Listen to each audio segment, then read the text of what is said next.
everybody. Thanks for being with us here again on another episode of The Skeleton Crew. I'm your host, Jen Callahan, and today I have with me a wonderful guest. Her name is Candace Krout. She is a representative from the Health Physics Society, and then she's also the medical health physicist at Jefferson Einstein Hospital. Just a little background about the society. It has been in existence for approximately 70 years. And it's the leading organization for professionals who are specializing in radiation safety. Candace, thank you so much for being with us here today. It's a pleasure to be here. I'm excited to talk about the Health Physics Society in our field. Yeah. So let's start there. Give us a little background on what the Health Physics Society does and the different avenues that they're in. Okay. So the Health Physics Society, essentially, it's a professional organization dedicated to advancing science and practice of radiation safety and radiation protection. It was, as mentioned before, established in 1956, and since then has become one of the largest organizations of health physicists in the world. Health physics is a science of protecting people and the environment from potential radiation hazards, while also utilizing radiation for beneficial purposes. Whenever I declared my major in college and I tell friends and family I'm a health physicist, I always get those looks like, how does health and physics go together? So sometimes I'll just say radiation specialist to explain it as well.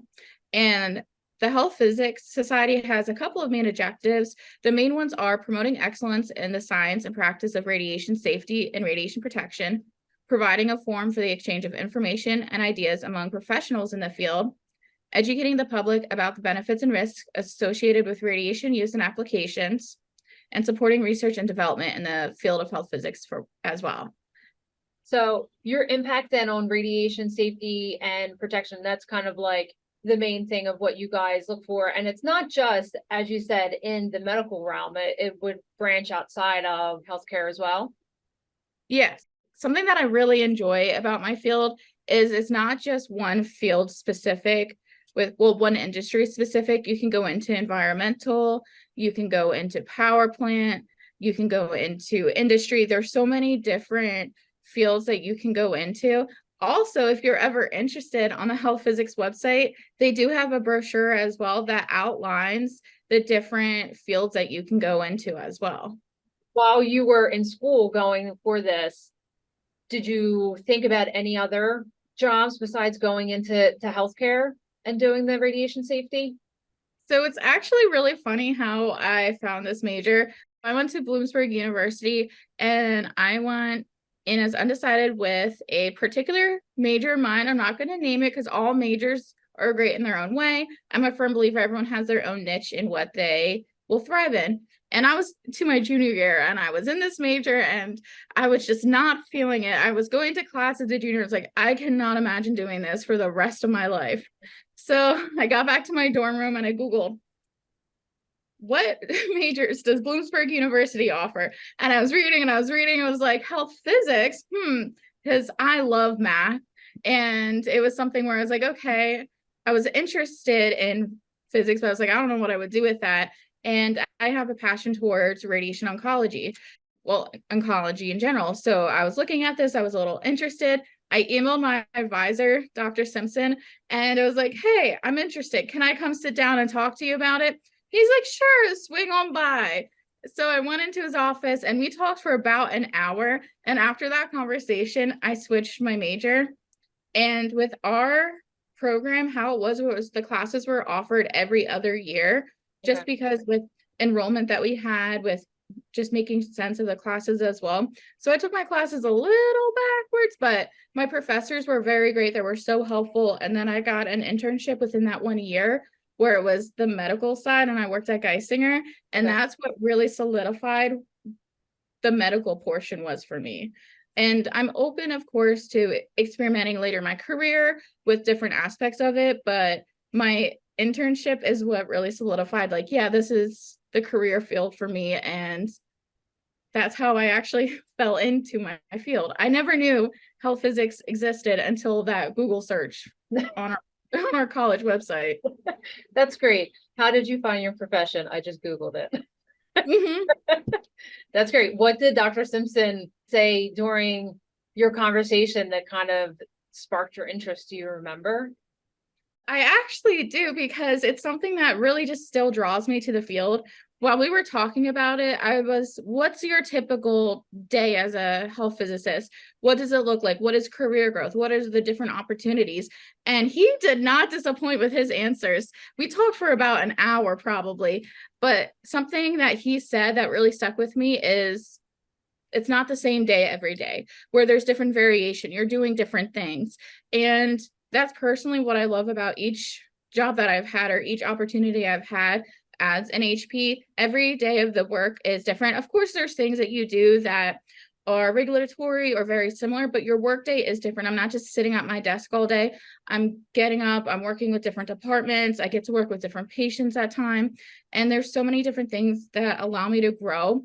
Also, with health physics, with it being such a broad field, sometimes you are exposed to things you may not have experience with, or you may not know too much about. So I also like the challenge of thinking and working with others to accomplish that goal as well. So the different departments within a hospital, who would you be working with? Obviously radiology, but from there, I mean, what other departments would you be in contact with? So I work with cath lab.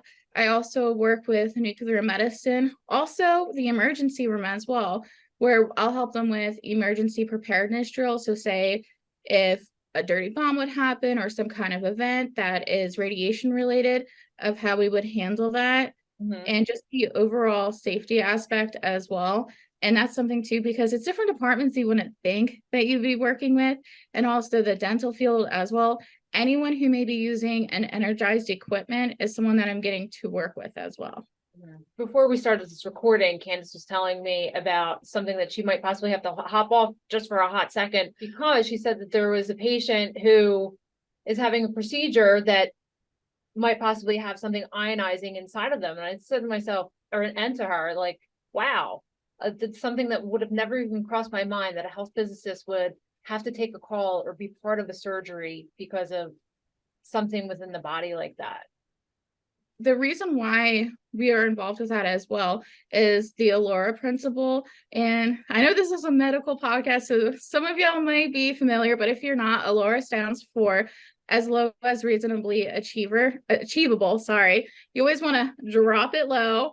That's what I tell people, make it into a joke. You can drop it low as dancing.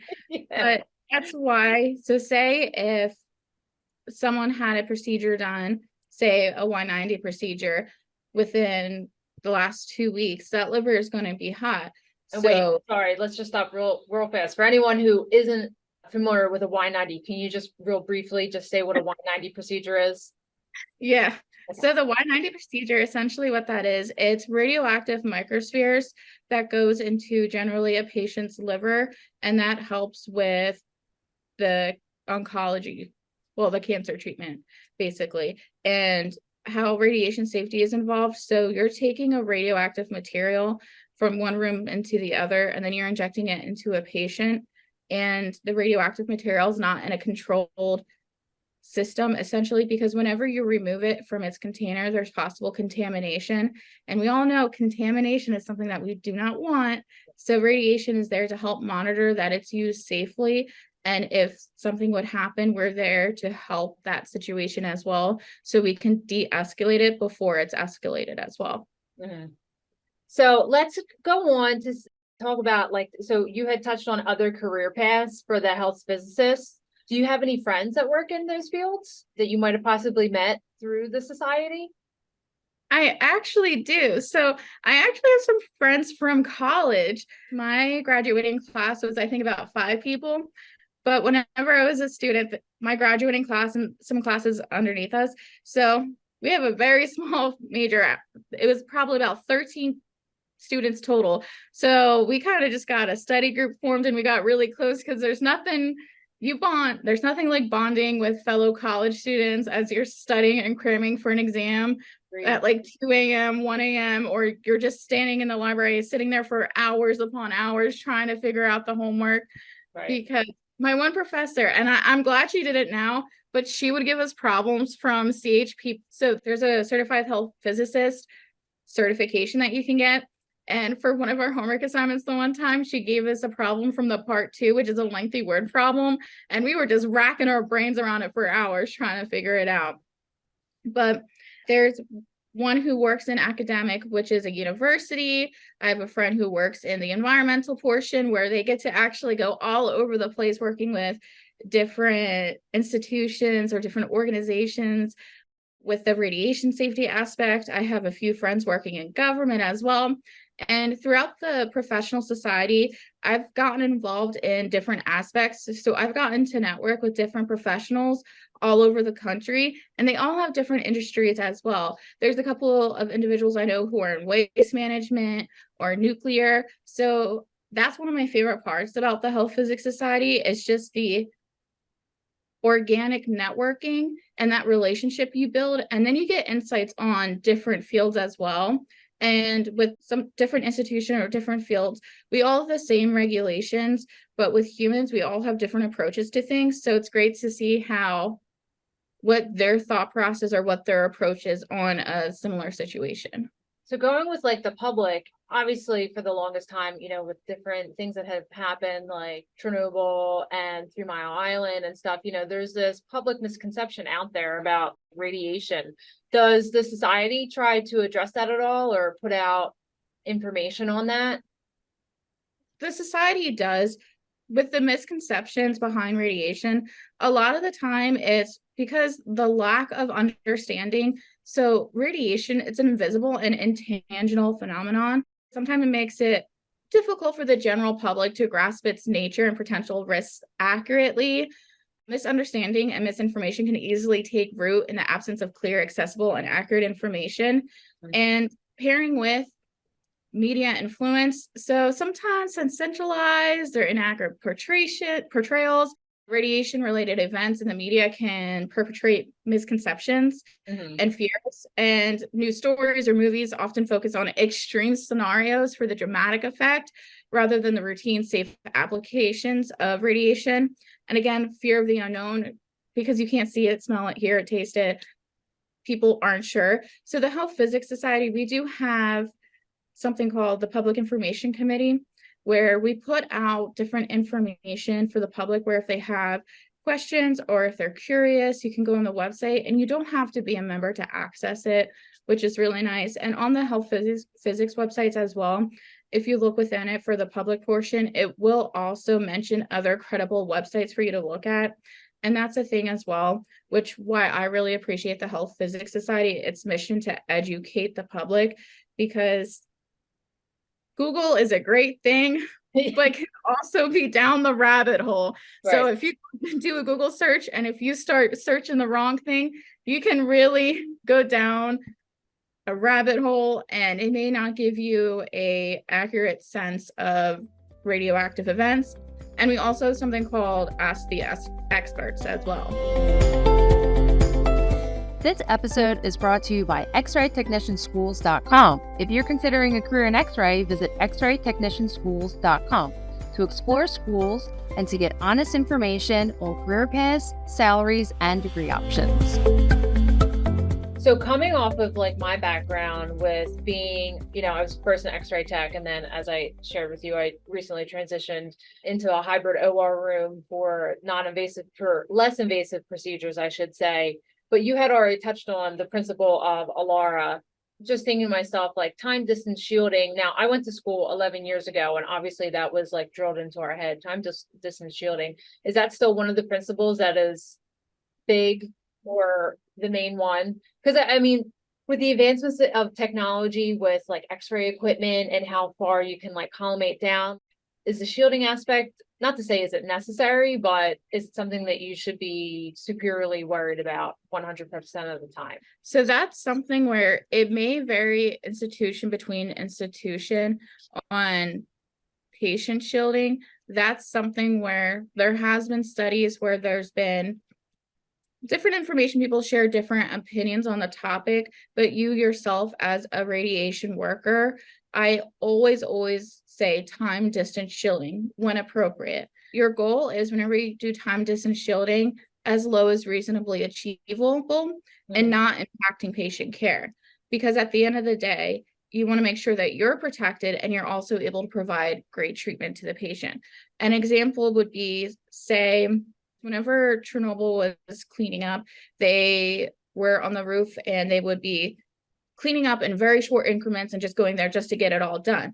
But if they all geared up, it would have slowed them down. And as they were doing that, they would actually, yeah, they have some shielding, but with that increased time, it's a seesaw action.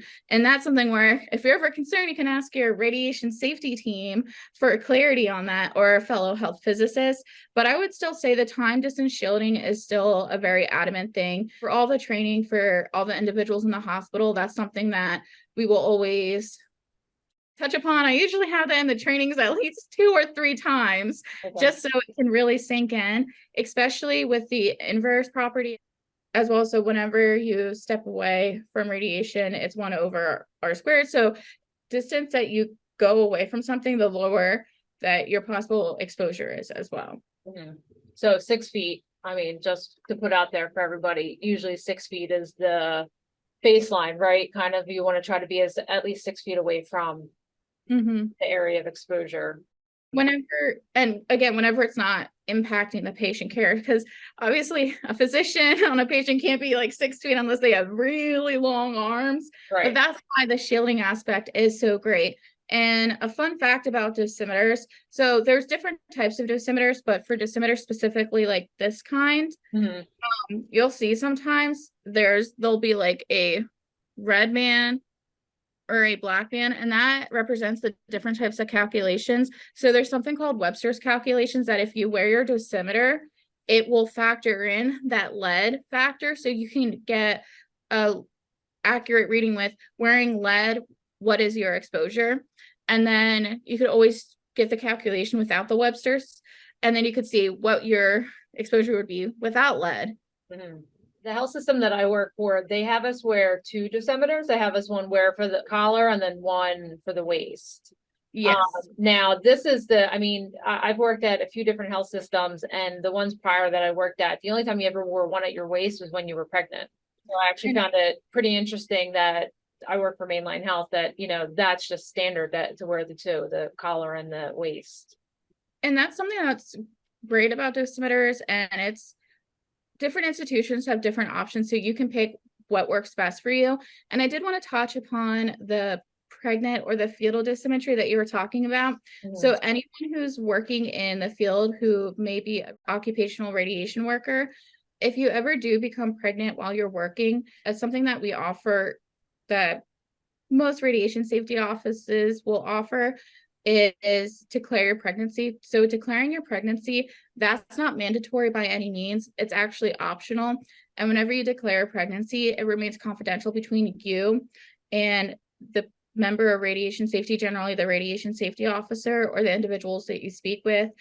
It will remain confidential, and pending what your conversation is with them, sometimes they'll speak with your supervisor, but otherwise, generally you'll meet with them once a month, pick up, exchange your badge. Again, the exact way it goes may vary from institution to institution, but it's a nice thing. So say if you have a quarterly badge, and quarterly means you get 1 badge every quarter. Something that's nice about fetal is you would get 1 badge every month. So you would get a more of a quick read around time. Also with the radiation badges, there's a certain amount that you're allowed within a calendar year, but whenever you have a fetal badge, the amount that you're allowed through that gestation period is a lot more restricted and conservative. So that's something that we monitor. Talking about Aurora, I know sometimes people don't like wearing the radiation badges, but I promise everyone it's for a reason. It's for a purpose. Whenever you hand those badges back in, depending on if it's an instant dose, Bluetooth, or you send it, get it back, there'll be report whenever you get your dose back. There's a lower level 1 and a lower level 2 attached to those readings, and different institutions can attach different percentages to it. But that's a signal to radiation safety, be like level 1 or level 2. Your exposure was a little higher than what we expected, or what the percentage was. And that's just a way of protecting everyone to make sure that we're using safe practices. Because there's been times where there's been a lower level and The reason why it was over is because someone left it on the machine, or they left it in the room, or they brought it on a plane with them, or put it through the X-ray machine. Whenever they were going to the airport, they put it in there. Like, what's going? Like, why is your reading so high? Like, we didn't think that. It was a very unusual experience. But once investigating, that's why. Okay. If someone does have a lower level, your department would obviously one kind of like counsel the individual whose reading was high. Would you also to maybe possibly just have like a department-wide meeting and just go back over your standard principles of, time, distance shielding? So again, that depends institution to institution. Some institutions will have different percentages set to regular radiation workers and then interventional radiation workers, because whenever you're working in interventional, you're using fluoro, so your dose will naturally be a little bit higher. And sometimes with physicians or people that we know use longer times, we expect that their dose would be a little bit higher, but that's something where if it's higher, we'll sit down and talk to them. And then if it's a repeated thing, we'll re-educate or we'll go over those items as well. How about like with like doctors and such or procedures like that? So as I was saying, I work in the hybrid OR room using fluoro C-arm, and some of the, I have to record the doses and the time for the procedure. And I mean, sometimes I've recorded down like 50 minutes worth of fluoro, which I mean, it's not continuous fluoro, but still at the end of the case, it's still a good amount. And, for the patient, it's not a big deal because it's them really just having it done once, but you have these doctors who are standing there literally right next to the unit. And that's why we're so adamant about wearing your dosimeters, wearing the proper shielding, so then you are being protected yourself. And whenever there's the radiation dosimeter, the limits set are for a reason. So there's been education, there was research done, and those are the limits. So that's why we track it each year. And there's something called a Form 5 that gets sent out every year if you have more than 100 millirems. And we send that to anyone an individual who received more than 100 milligram within the last calendar year, because you may not have received a lower level 1 or lower level 2, but that way you can say, oh, okay, I got some dose. But to put it into perspective, 100 milligram may seem like a lot, but you get about 620 milligrams of background radiation within 1 calendar year. So just putting that number into perspective. Okay. So the background radiation coming from just off the earth, like coming up from the ground? Yep. Yeah, like just from walking around, the sun, the radon, and then also just studies overall as well. So you had said like maybe if you fly a lot, you're getting radiation from flying and little things out there that you never know are going to get you. But again, it's nothing to be scared or nervous about, because the one thing with radiation is, for sure it's heavily regulated, and there's always a lot of paperwork. There's a lot of things involved with it. So if there's ever a circumstance where there may be concerning about the dose, there will be investigation, or there's been steps put in to ensure that is not a risk to those using it. And something you may notice is sometimes you may walk around a hospital or an area or facility and you may see caution high radiation area or different things like that, which signal areas that you shouldn't enter for extended periods of time. Okay. Also, whenever a machine is added into a hospital, there's shielding surveys done. So whenever the machine is on, there's different things that it'll be put on, and there's a physicist that's usually put in that will do the calculations to make sure that the rooms around it aren't getting more than what they should be. And each room for shielding has something called an occupancy factor. So say a waiting room would have a different occupancy factor than a closet. So these are all behind the scene things that radiation professionals do to ensure the safety to staff members and members of the public as well. So we've been talking about the dosimetry badges. Something, that I have to wear on a daily basis while I'm in my cases, is a lead apron. At my health system, I mean, a good majority of people wear the top and the bottom, like the jacket and the skirt. Still, there are some people who have decided it's really like preference, I feel like, who wear the actual aprons that come around the sides and Velcro. But as a health physicist at an institution, one of the roles there for a health physicist would be to test the aprons or skirts and or jackets really every year, right? And that's something that we do. And I did want to add on, there's also always a thyroid collar that's added on, no matter if it's a 2-piece or 1-piece, there's always should be a thyroid collar attached. And if there's ever not, let someone know and they should be able to get you one. But for the lead aprons, that's something that is checked annually. Sometimes radiation safety does it, sometimes different departments do it, but overall, radiation generally are the ones who will keep track of the aprons or make sure someone's keeping track that the inventory is being checked on an annual basis. And the reasoning for that is, like anything else, there's wear and tear. Like, I know I have a couple of purses that I've seen brighter days from all the times I've used it. And what we'll do is, so this for my institution, what we do whenever we get a lead apron, we always floral first. Okay. And the reasoning for that is we want to make sure there's no cracks, there's no nothing going on that would be concerning. And then once we give it the okay, we'll distribute it to whoever lead apron it is.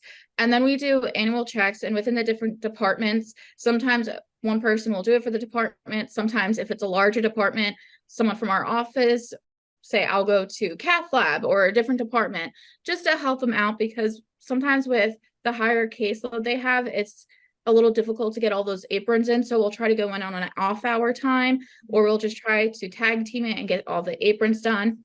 And again, this may vary between institution to institution, but a decision was made for the annual checks. We were just going to physically feel the apron and look at it. And if there was a concern, we would then floral it. And the reasoning for that is we want to keep it Allura. And if a department has about 50 aprons, and if you're flooring 50 different aprons, Sure. that can really add up over time. And again, that is a judgment call between each institution or the apron as well. If you know for sure that apron was not taken care of the last year. So whenever you have a lead apron, there's usually a heavier type of hook or hanger for you to hang it on properly. And the reason why you want to hang it on there properly is so you don't get any of those creases or you don't get any impairments within that apron. So that's something that we do every year just to make sure that everyone is being safe and that the apron has its integrity as well. Right. I can only imagine the amount of aprons that you might have to check. I mean, between the different departments in radiology alone, intervention, like specials, interventional radiology, general x-ray, CAT scan has, at least like lap shields and things like that. And then you go up to the OR, because all the staff up there who are in cases for orthopedics or, anything that is going to be using a C-arm in there. And then, like you said, cath lab, I mean, if you had to guesstimate, how many aprons do you think you might have possibly had to check like last year? I don't even know, probably at least 300. At least, because our hospital also has different satellite sites. So sometimes we'll go to those satellite sites as well, or there'll be different individuals. Okay. So definitely a couple hundred easily. So going from that, have you ever met like any challenges within your field that are memorable to you that you want to share? Something that has really helped me with going forward with work is having growth versus fixed mindset. It was a book I was reading when I was graduating by Carol Dweck, and it's talking about how a fixed mindset functions is you're born with your skill set, either you're good at something or you're not. Whereas growth mindset has that idea where there's potential for you to grow and improve yourself. So that's something that I've tried implementing within my field and my day-to-day. With my field being so broad as it is, there are different situations or instances that I'll be faced with, which I'm not too sure how to handle. And having that growth mindset really gives me the comfort for me to be able to ask those questions and allows me to be self-aware of what my knowledge is, because that's a one thing in our field. Never be afraid to ask questions. There's no stupid questions, because it's always the best thing to get clarity if you're ever unsure about something. And there's been different situations throughout the years where, say, there's been a situation where maybe a patient got a dose that they shouldn't have received. What do you do? And that's something where you're like, okay, let's look at the regulations, let's do some calculations and everything. And that's how you would manage that. Or say, putting in a new linear accelerator. I've never done that before. So that was actually a really fun project I got to work on with our radiation oncologists at Einstein. And I was there, hands, knees, blueprints, taking the measurements, going to the different rooms, doing the shielding, getting to use a neutron ball to do all those kind of things. Was it a challenging?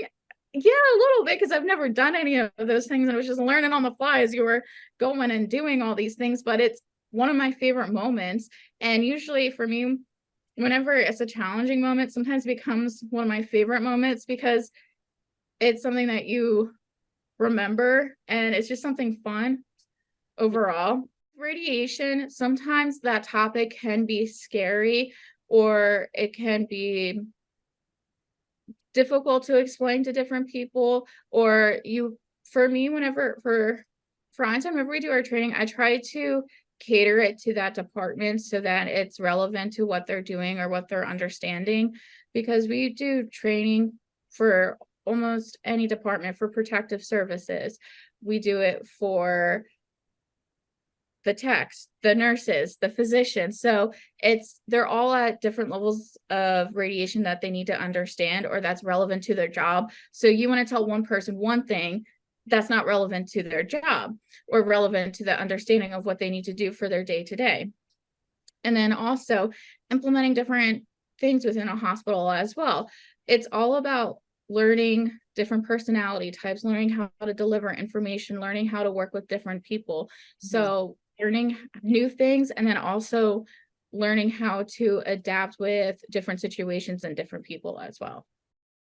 To go back to the Health Physics Society, do you feel like the society has helped get you to where you currently are in your career? I would say absolutely. Whenever I was a student, one of my advisors, they had us sign up for the Health Physics Society, which if you're a student, the first year is free. And we all know free is for me, especially when you're a student. And through there, I signed up for a Health Physics Society. It was a health physics mentor. And I've been emailing them ever since I joined the Health Physics Society. We had a phone call last week. We're still in touch. And whenever I was an undergrad, I talked about different fields or different routes I want to go.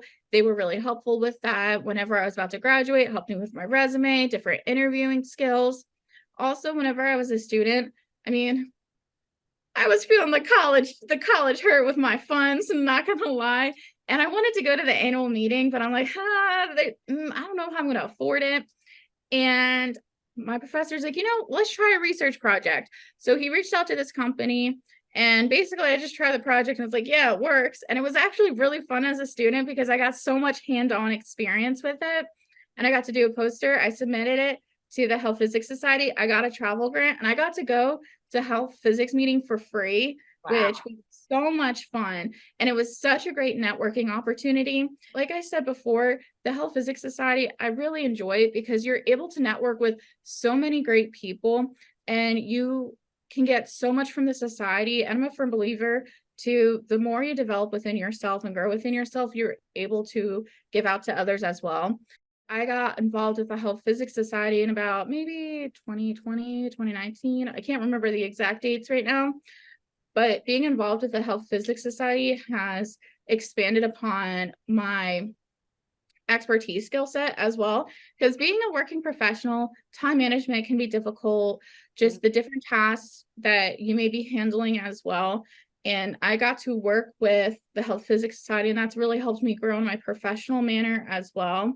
There's so many different resources as well. I actually got my first job off of the Health Physics Society. I was looking for different jobs and they have a job listing. And my friend who I actually graduated with saying, hey, Candace, check out this job listing. Just posted, think you would love it. So I looked at it and it was in Manhattan. I was like, oh, wow, like this looks really fun. This looks like something right up my alley. It would be really, because I grew up in a small town. I've never been to Manhattan before this, but I was like, you know what? Why not? I sent my resume, I emailed, got an interview, and that was my first job. And I'm sure too, with being in a society like this and making the relationships that you have, that if you're going for a job, you always need to have a reference. So I'm sure like not only do you have the people that you have worked with in the past, but you also too have these relationships with people that share the same interests with you, and can back basically saying, that you've been working on different things with the society and that, you're an integral part of it. So I'm sure, and even listing it on your resume that you're part of that society, I'm sure is something that can attract an employer to you. And I want to add in too, for anyone within their field, I always recommend getting involved in some kind of thing where you're around professionals that are further along in your career. Because I personally loved how I am so new to the field. In my eyes, I still feel I'm new. And for the Health Physics Society, I was people with the last meeting I went to, people have been in the field for 10, 15, 20, 25 years. And the amount of knowledge they have, like I was astounded by our conversations. They were just so interesting and invigorating. And it's just hearing them talk about it. I love all the feedback that you can get from those kind of situations. And in my experience as well, if you approach someone else in your field, and if you're curious about ways to progress or different things or different certifications you can go or different routes, they're always very receptive and willing to give back to the younger generation or the early career professionals, I would say. In the society, do you have individuals who are not necessarily in health physics themselves? Like, do you have people who just like work in radiation or a field that is related to radiation, but don't exactly do exactly like what you do? I have a couple of people who are, say, radiation oncology, who they're similar, but not exactly. I also have some individuals who aren't even in radiology or the medical field. I was an orientation workshop leader whenever I was at Bloomsburg, and we used to call OWLs for short. And it was just an on-campus leader when the freshmen come in, for orientation, those people who you're like, oh my gosh, I just want this to be over. And they're all like teaching you all that high energy or like doing the tours. That's something that I did in my undergrad, and it was so much fun. And the person in charge of it, she's become a mentor to me, where there's different situations where I'm like, hey, what's your approach on this? Or what do you think about this? Recently, for my business cards, I made my own business cards and I put like a QR code to a link tree that has my information on it. And I reached out to her, I was like, hey, like, what do you think about this idea? And she's like, oh, love it. Or she'll give me her honest opinions, which I really appreciate, because you need those type of individuals in your life. And then I also have different individuals, like I've reached out to different directors or a VP as well to ask their perspective on, hey, this is what I'm thinking about for my approach. What would your view be with hiring someone with doing this? Like, would you want scenario A or scenario B as well? And you never be afraid to ask those questions, because the worst someone can say is no, they don't want to talk. But then if they say they do want to talk, you're able to get valuable insight from an individual. I'm definitely going to make sure that we include the information to be able to access, the website for the Health Physics Society. If anyone who is listening or watching wants more information about it, even if you're a student, like Candace was saying, interested in signing up for, membership, to go on the website and check it out. Candace, I can't thank you enough for taking your time tonight to share with us, about your own profession, and then also too about you being a part of the Health Physics Society. So thank you. I really appreciate it. You're welcome. I am going to put a shameless plug in at the end as well. Please do. If you're all interested, please follow the Health Physics Society on all the different social media aspects. For part of the Public Information Committee, I help with all the social media posting. So feel free to give us a follow, give us a like, or we've been over the last couple of years really improving our social media presence as well. So you can always follow us on there for updates about different events or different things that we have going on as well. Do you also too put information on there for like the general public, just about for information based in regards to radiation safety? Yep, we'll put different information about that as well. Also, on the HPS website for the Public Information Committee, we have different fact sheets as well that are openly accessible for individuals as well. and it ranges with what we post. Example for, I was really proud of my society for this. In March, it was Women's Month, and every day for the month of March, they had 1 or 2 posts honoring a different woman in the field, which I thought that was phenomenal that they did that. I love that. I love that. All right. So maybe we can try to link that up as well for the different social media sites that you guys have as well. So, all right, guys, thanks for being with us here tonight with Candace Krout joining us to be a rep for the Health Physics Society. We'll see everybody later. You've been watching The Skeleton Crew, brought to you by xraytechnicianschools.com. On the next episode, join us to explore the present and the future of the rad tech career in the field of radiology.